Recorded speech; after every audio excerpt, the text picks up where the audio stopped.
So, it's been a while.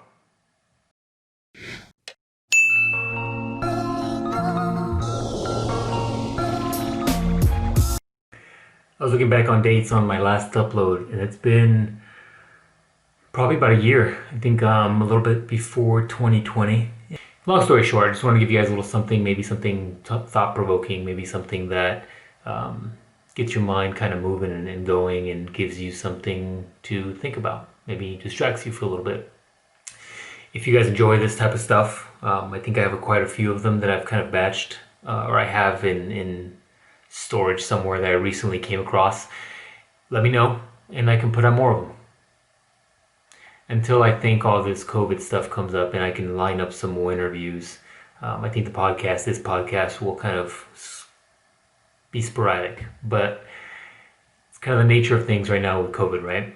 So, hope everybody's doing good, and enjoy.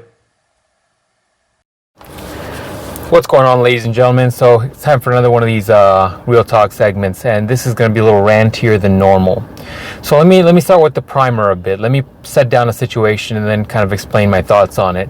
Some of you that have been following me from multiple channels now, you remember probably a time where I was coaching people through powerlifting, or maybe to bring up some sort of physique or whatever, just general fitness, right? And very quickly after I started doing that, did I stop doing it? And the reasoning primarily for it is because, first of all, everybody wants things for free, right? Everybody here, and especially in the US, they want everything for free. Well, that's problem number one, but that's besides the point. My real point is that most people don't really want to do what they have to do in order to get the results, right? In America specifically, we live in this situation, in this time where people just want to take a pill that helps fix everything that they have wrong with them. They want to take one thing or do one thing and make one small change, an incremental change in their life in order to really get a profound difference in their lifestyle. 90% of people would rather make this small little change and think they're going to have the life they've always wanted just based on that little change. And the reality is that the thing you're striving for, the thing you want, takes a lot more work than you're often willing to do. And a lot of times, it isn't until we look back and see how much work we did to get to where we were that we really think to ourselves, like, holy crap, like, I didn't think it was going to be that much work, but, it's worth it because I'm now where I'm at. So, I digress a bit. So let me get back to my original thought here. So oftentimes what I've encouraged, or what I found myself dealing with, was people that would lie to me or lie to themselves, or get in situations where they just weren't putting in the work or working hard enough. They want to be able to speak and talk about the difficulties that they've gone through and the things that they've done and how difficult things were. Well, because we've now watered down our society, the difficulties that they're describing are difficulties that are still, first of all, not difficult, and secondly, things that if we lived 100 years ago, you would be like, well, that's all I have to do? Who do I have to punch in the face in order to get that life, right? I digress. I'm kind of going into a ranty mood. I'm in a bit of a ranty mood today. One thing I see a lot online, especially in social media, specifically with certain people that, once again, are not used to dealing with difficult situations on a regular basis. People that aren't used to living anything but soft American lives are people that are trying to demonize certain things. And you see it all the time. If you deal with any sort of fitness people will demonize meat, people will demonize certain products, people will demonize sugar, people will demonize fats, people will demonize anything in their life that they're doing that apparently has been the thing that has always held them down for their whole life. If you're this person who's like, oh, I've been a meat eater and meat eating has been the thing that has held me down my whole life. It's made me bloated. It's made me retain so much weight. All the hormones and chemicals in those things have made me feel terrible. Okay, well, what happened while you were eating the meat that you didn't realize these things about yourself?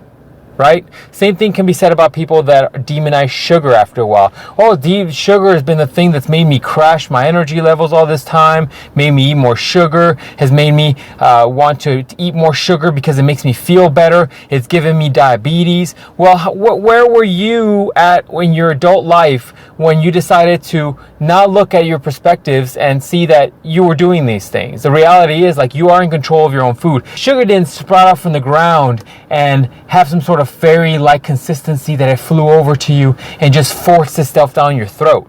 This is not the way it happens. You yourself chose to go out and look for the sugar, or made the sugar readily available to you at all times.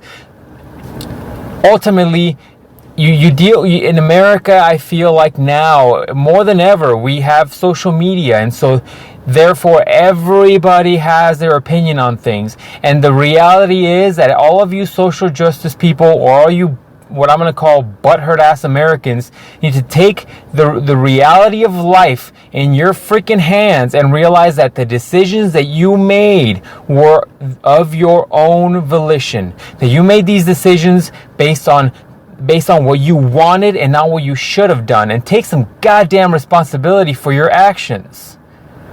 Sugar is not the thing that's causing you to be unhealthy. It's your decisions and your relationship with sugar that made you do that. Fats are not the thing making you fat. It's the fact that you have an insane appetite and you have no fucking idea what you're swallowing. Meats aren't the thing that's causing you to have side effects and issues. You need to find out what the problem is. And oftentimes, it's not the thing, it's you.